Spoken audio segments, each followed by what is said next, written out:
ताज़ा तरीन वीडियोस के लिए हमारा YouTube चैनल सब्सक्राइब करके बेल आइकन प्रेस करिए ताकि आपको मिले हर अपडेट सबसे पहले।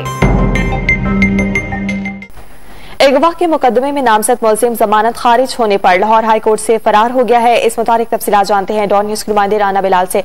बिलाल, हम लाहौर हाई कोर्ट के बाहर सिक्योरिटी अलर्ट होती है, किस तरह से मुमकिन हो सका ये मुलजिम यहाँ से फरार हुआ?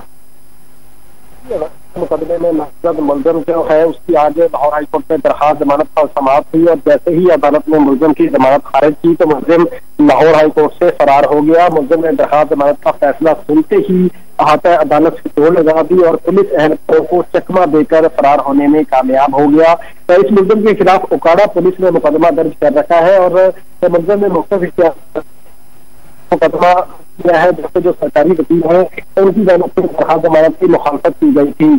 लाहौर हाईकोर्ट के जस्टिस वहीद खान ने मुलजिम की अबूरी दरखास्त जमानत मुस्तरद की और जैसे ही मुलजिम ने जो है वो फैसला सुना और अहाता अदालत से दौड़ लगा दी और पुलिस को चकमा देकर वहां से होने में कामयाब हो गया। जब मुद्दई ने ये इल्जाम लगाया है कि पुलिस ने मुलजिम के साथ मिलकर मुलजिम को फरार करवाया है। अगवा के मुकदमे में नामजद ये मुलजिम जो कि जमानत खारिज होने पर लाहौर हाई कोर्ट से फरार हुआ है, मुलजिम शहबाज अजीज पुलिस एहलकार को चकमा देकर फरार हुआ और मुलजिम के खिलाफ उकाड़ा पुलिस ने मुकदमा दर्ज कर रखा है। जस्टिस वहीद खान ने मुलजिम की बुरी दरखास्त जमानत मुस्तरद की थी।